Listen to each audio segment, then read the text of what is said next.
Alright, let's get this video started. So I figured I would go over all the parts and pieces of the relocation kit. Here you go. This would be a relocation kit with sliders, all the bracketry, and the tubing to make the subframe connectors. You can see the subframe connector boxes there. I'm going to go over each one of these pieces individually and then put them together. New housing perches. These guys are press braked out of 1/4 inch plate. I make them 3-inch because 12 bolts, 10 bolts, most 9 inches from Quick Performance and Moser are all in fact 3-inch. There's obviously 3 1/4 and 3.5 inch out there. If you run into that, just let me know and we can accommodate that. But you've got center hole and then one hole that's 1 inch further back.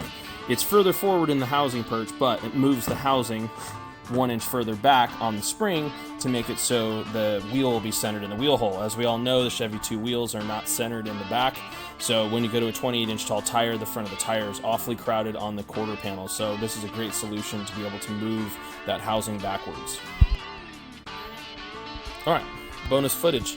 So if you are going to put a 275 on your Chevy 2, which most likely you're going to, but otherwise you wouldn't be relocating the springs and doing a mini tub kit, you're probably asking about ride height. So I often run the -1 Calvert spring. It's kind of my go-to.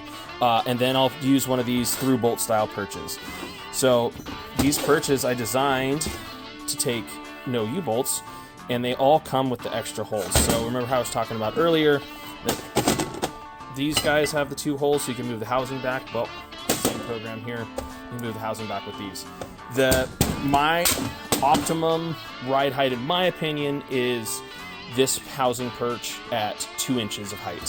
So that means if you measure from right where the housing will touch here to the base where the leaf spring is, this will be 2 inches.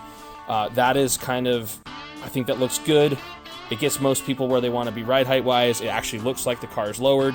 You can go 2.5 if you like. It's just kind of a personal preference at that point. All right, next up, front spring box. 3/16 press braked, 9/16 holes. We ream all of these to make sure that the bolt fits nice. TIG welded. This gusset fits on the top there. Welds to the frame rail. Additional piece right there. Let's stack it all back up like that. All right, so you can see from the CAD image on the website that this looks just like that. So this doubles it up, 2 rosette welds to add additional weld surface, and then a big gusset to support it all. You'll also get a pair of grade 8 9/16 bolts, washers and nylocks. You can see that the bolt slips through the bracket nice and clean. Ready to go. Alright, offset washers. 9/16 hole again. Slight offset towards the bottom. They go vertical when they go in those pockets to take up that space. And then you just use a carbide burr to finish that hole off, and then you can do a trial assembly on this and mock this all up. Alright, subframe connector boxes. These slide directly over the factory subframes, and then you can just weld them right into place. This is all 3/16 press brake plate. Your subframe connector tube will land here, and the other side of the tube will land there, giving you a direct link between the leaf spring that's pushing the car and the subframe that connects the 2 pieces of the chassis together. Alright, so if you ordered the subframe connector parts, you would get this bundle of tubing. 1 5/8, 120 wall, mild steel. It's not exotic. I've set it up to use this material because I figure most guys are going to be MIG welding these parts in. So you'll get 3 pieces of tubing, 2 40-inch long pieces, and 1 32-inch long piece. I think it's 32. I should probably double check, but it's something like 32. This shorter tube makes a cross member that goes in between the sliders, and these 2 tubes make the subframe connector. The subframe connector, it almost is straight. Like there's just a little bit of sanding that you have to do to trim those corners, and the tube will weld right into place. Maybe a little bit of dead blow to make that thing fit tight, and away you go. If you're interested in if you're doing more of a race car kind of build, I can also supply chromoly at additional cost, so just let me know. You'll give me a call or email or whatever, and I can get you set up.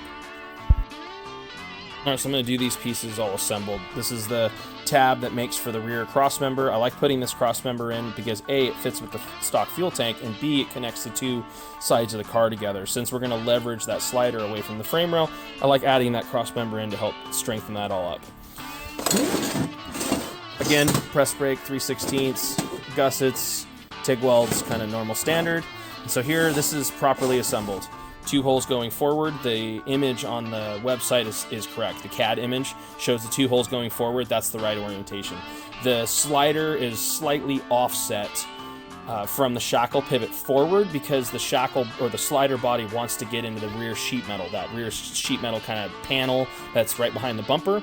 That gets kind of in the way if you get too close back there. So this is the proper orientation. You can see that bracket fits in right there. Slotted holes to give you some maneuverability. And new for 2024, I'm going to do the bolts as, which I should have been doing the whole time, 1.25 inches long for the bolts that go in the cross member and 1 inch long for the bolts that go in the slider. So you can see there's plenty of space. So that'll grab the nylock, tighten that all up, everything will be good to go there. All right, last but not least, slider hardware. So the standard kit is going to come with these bushings. These bushings are designed for a Calvert split mono, 1 inch diameter rear eyelet, 5/8 hole in the center. If you're going to use a factory spring, which is fine, I also have these bushings. Most of the springs I found are 1/600. That's what those are machined to. Same 5/8 diameter hole. You just got to let me know that you need those. If you're that would just be if you're running the stock springs. So here's an assembled slider axle, bearings, some washers. This axle does nothing more than space these bearings out to make it so you don't squish the bearings, but B, the bearings ride where they're supposed to ride on the slider body.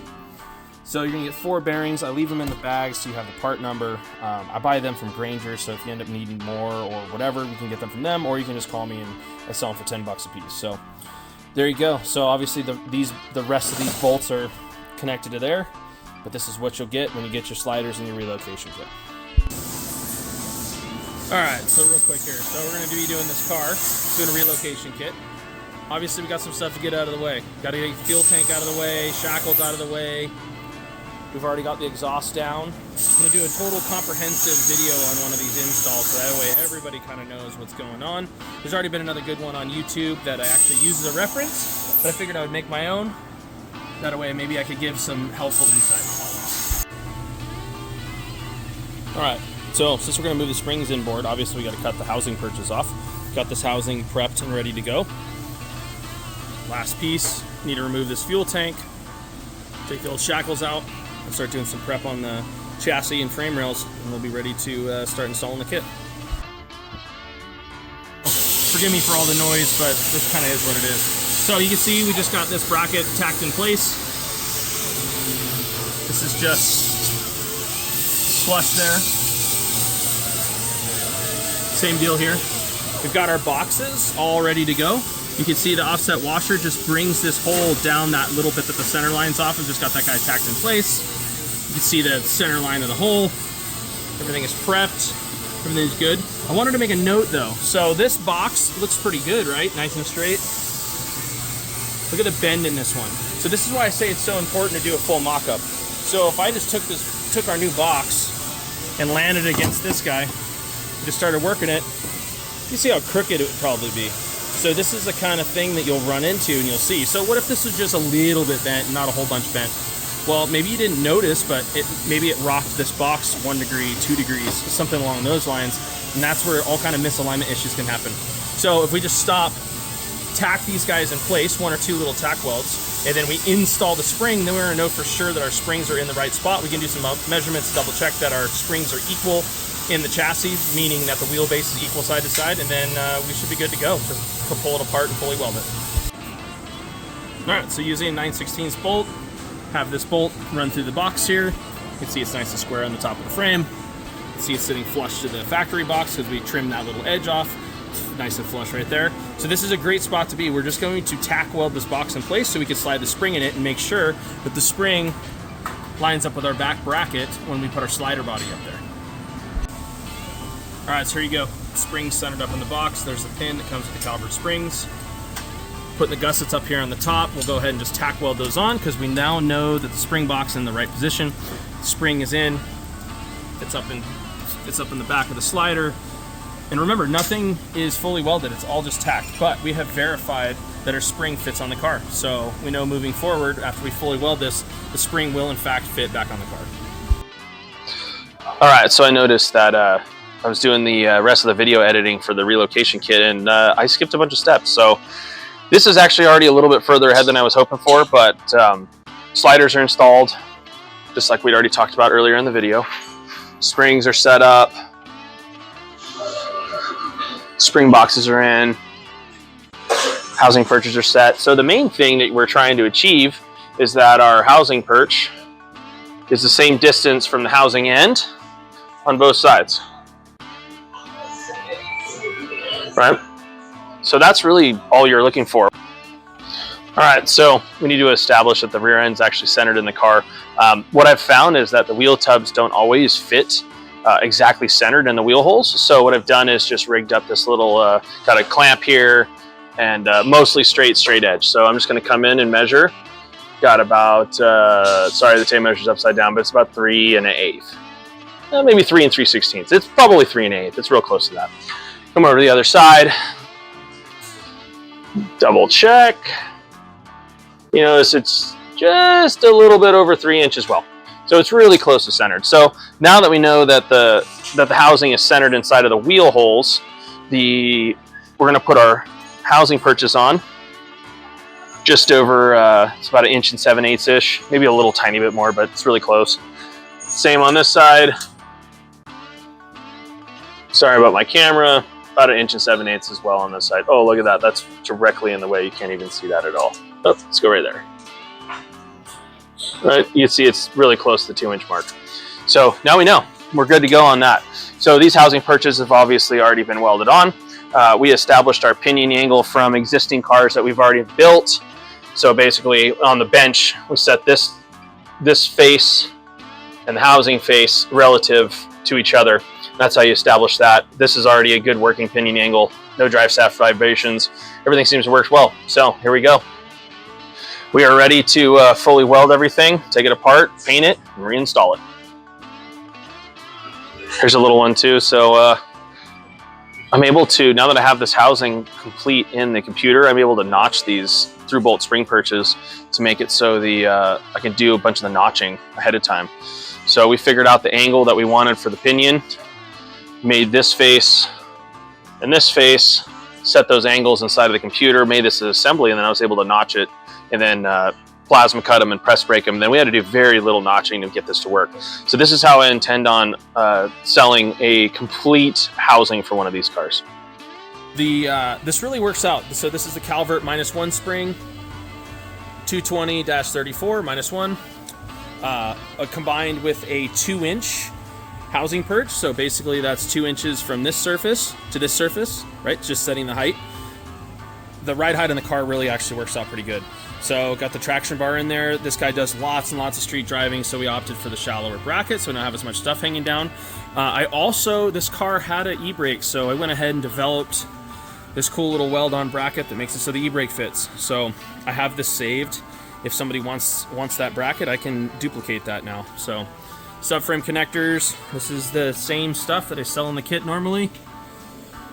Welded up around there. Tubing going back there. Shocks. Sorry about the glare.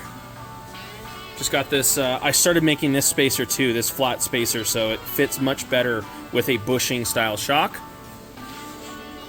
Grade 8 bolt. Got the stem mount style bracket up there. And then also, this is cool, this car already had this exhaust on it, and the bracketry for the anti-roll bar fit perfect.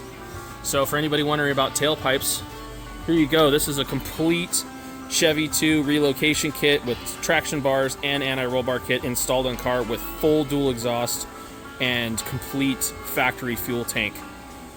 Hope you like it. Chat soon.